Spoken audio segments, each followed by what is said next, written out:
In October of 2022, a young man jumped on his bike heading towards an old gaming friend's house. The family, that consisted of 6 people, were all unaware of the plan that this man had in mind. With him in his backpack, he had 2 kitchen knives and a Halloween mask that he was planning to use to murder the whole family. This is the case of the Halloween murder.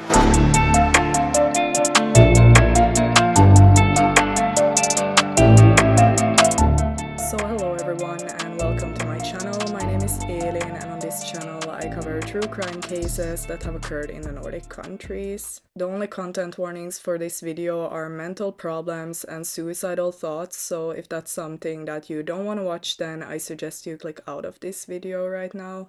I also want to add before I start that the people involved in this case have not been named in the media, so I'm not gonna name them in this video. With that being said, now let's get into the case that happened in Finland. On Friday the 28th of October 2022, it was a typical rainy fall day in a small city close to Oulu in Finland. On this particular day, a young man jumped on his bike to go visit an old gaming friend's house. He was dressed in dark clothes and a backpack, and in the backpack he had 2 kitchen knives and a Halloween mask. His plan was to murder his friend and the friend's whole family that consisted of 6 people, so 2 parents and 4 children. Since it was raining, he was freezing when he arrived at the house, so he decided to go into some kind of building on the yard, and I'm guessing that this was some kind of shed to prepare for his attack. In there, he put on his Halloween mask and took out the knives before walking towards the house's front door. He was actually surprised as he had expected the house door to be left unlocked, and to be honest, I'm not really sure why he would think this, but that's what he thought. So he decided to check the back door as well, but it was also locked and he felt a bit disappointed. His plan was to go into the house through the unlocked door and slit the family's throats while they were sleeping. But since the plan did not work out the way he had hoped, he just went back into the shed to create a new plan. He was thinking about maybe waiting for someone to wake up in the morning and leave the house, but he just did not want to wait for that long. So he decided to walk back into the yard, and there he found a stone that he was gonna try to break into the house with, and I'm not sure how he was gonna do this either. But while he was doing this, he suddenly heard a car driving into the driveway of the house. Driving the car was the family's 17-year-old boy, and the man just thought that this was his chance to act. He thought that he would first murder this boy, then take the keys to the house from him, then use them to get inside of the house to kill the other family members. By doing this, no one would expect him to come and he would surprise the whole family. So he quickly went to hide and then he started moving towards this boy. When he got close enough to the 17-year-old boy, he attacked him from behind and hit him 2 times. The 17-year-old boy of course tried to fight back and defend himself, so he kicked the man and he ended up getting a big wound on his leg. But the man unfortunately just continued his attack and he was hitting the boy with his knives until the 17-year-old boy was dead. After the murder, he dragged the body to the parking on the yard and hid it between 2 cars since he was scared that someone heard the sound from the attack. One of the victim's brothers had actually woken up from the sound of the attack at around 1 o'clock, so in the middle of the night. He woke up from screaming outside, but he thought that it was a nightmare, so he just continued sleeping. After the attack, the killer felt tired and done, and he also had a big wound on his leg, so he decided to just put the mask in his backpack and leave the crime scene. He realized that during the attack the wound he got was bigger than he had realized, so he decided to bike to the police station where he was gonna admit to the murder, basically to get treatment for his wound. He was thinking that he would anyway get caught, so why not just admit to the murder at the same time? When he arrived at the police station, the doors were locked since it was the middle of the night, so he tried to get their attention by waving knives in the security cameras, but after a couple of minutes when no one opened, he left the scene. He did, however, leave his backpack with one of the knives leaning on the bag outside of the police station. So after this, he had just been biking around for a while before seeing a police car, and he screamed at them to get their attention. He then told them what he had done, and they took him to the police station to question him and figure out what was going on. They also went to the house to check if his story was true or not, and there they found the 17-year-old boy's body, so they realized that this was actually a serious situation. The mother of the house had actually been up waiting for the 17-year-old boy since she had went into his room and saw that his bed was still empty. And she got really worried since he never came home, so she ended up sending him a text message asking if everything was okay. Shortly after this, the police knocked on their door. At around 4 in the morning, the family got the horrible news that their son and brother had been murdered. The victims' brothers had actually straight away suspected this exact friend of theirs when they found out what happened. And this kinda tells that they must have had a bad picture of him, or at least had some kind of feeling that he could possibly do something like this. The 17-year-old boy had been stabbed at least 28 times, so it was a pretty raw and brutal attack. The killer also spoke pretty openly about the attack and what had happened that night. So who was this young man? As I said, the man has not been publicly named, which is pretty common in the Nordic countries, by the way, so I'm not gonna name him in this video and I'm just gonna say the killer. But he was a man born in the year of 2002, so he was 19 years old at the time of the attack. He played volleyball in his youth, and his teammates describe him as a fun person who you could easily talk to and joke around with. In the spring of 2021, the killer finished high school and he actually had plans to become a police officer. After graduating, he started a summer job that he was working in until the fall of 2021. On the side of this job, he also had a YouTube channel where he posted different types of videos, for example challenges. In the videos, he seemed pretty normal and funny, and there was really nothing suggesting that he would start committing violent crimes in the future. In the beginning of 2022, he started his military service and he actually quit this after only 5 days. And he himself has stated that he did not like being there, especially since he had to do stuff and share a room with others. So he claimed that he was using cannabis, which is illegal in Finland, and he got off from the service. And can I just say, thank God, considering what kind of thoughts he was probably having in his head at that time. He then went to live with his parents for a while before moving into an apartment where he was living at the time of the attack. After moving there was a big change in his behavior as he started isolating from others. According to the killer himself, his thoughts about killing people started during the fall of 2021. He had first been thinking about killing his own family and siblings, but had then decided that he wanted to kill this victim and his family instead.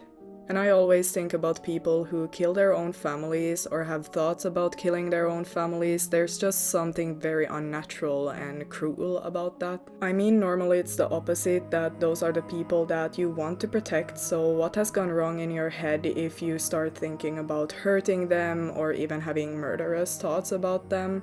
In my opinion, it's just as low as you can go and something is seriously wrong at that point. Anyway, the killer picked this victim because he was feeling hurt since he was no longer asked to play in the gaming team that he had been a part of for a very long time, so he was feeling left out.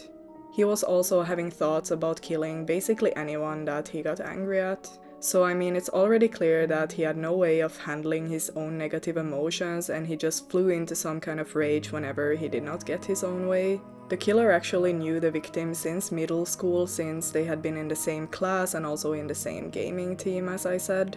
The other boys in the family were also a part of this gaming group, which is probably why he picked the family as his victims.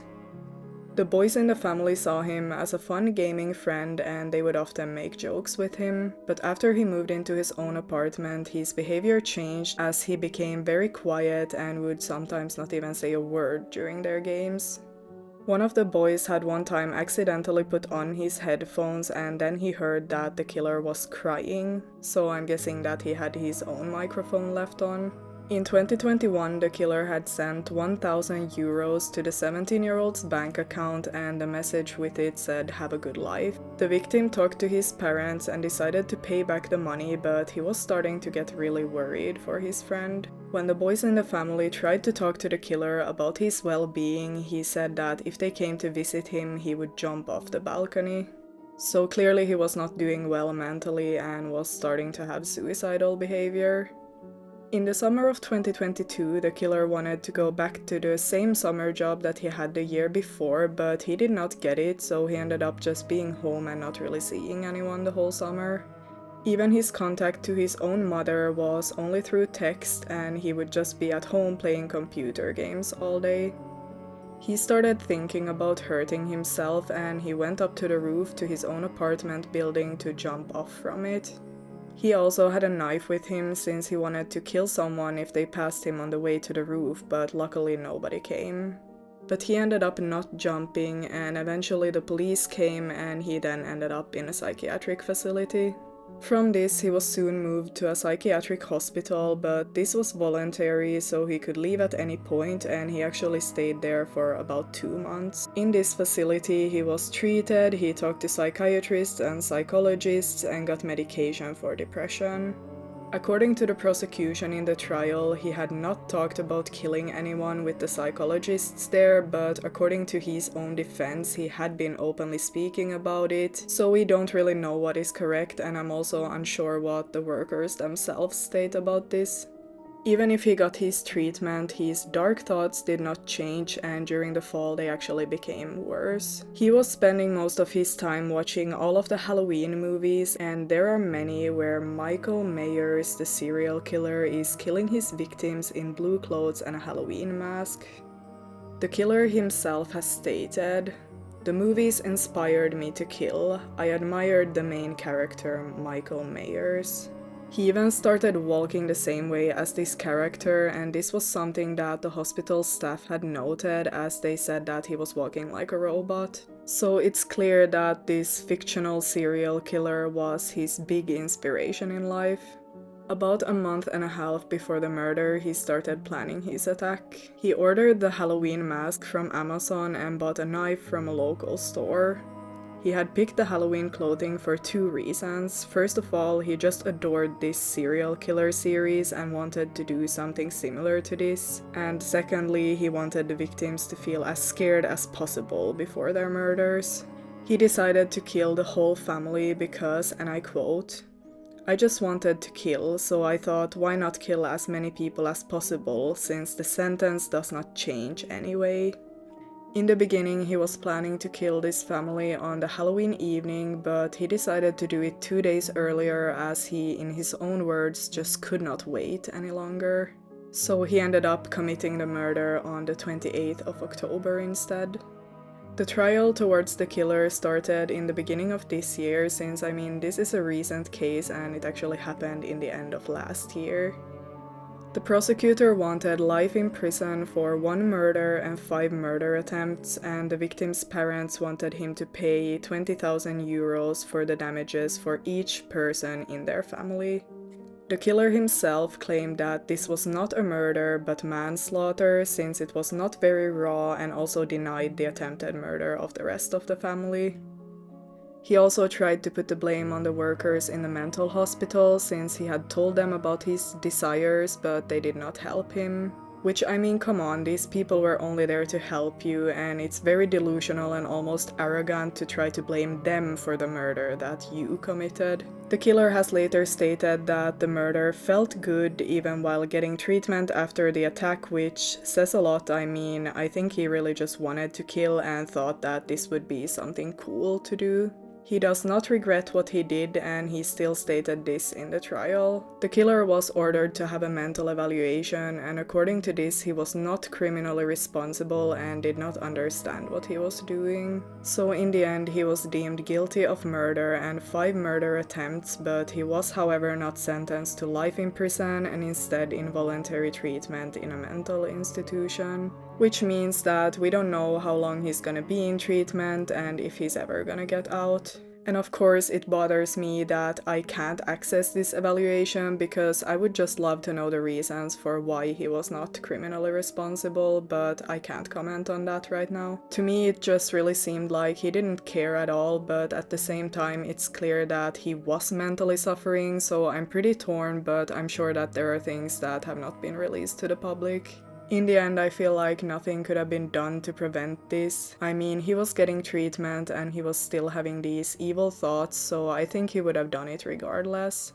I'm happy that he ended up not killing the rest of the family, but it's so sad that they had to bury their son instead of celebrating his 18th birthday. And on top of that, they're just completely traumatized from this event, which is completely understandable, and I truly hope from the bottom of my heart that they are doing okay and that they are getting help to deal with all of this. But that's all that I have for this case. Before I go, I just want to wish you a happy Halloween and please stay extra safe out there during the Halloween weekend.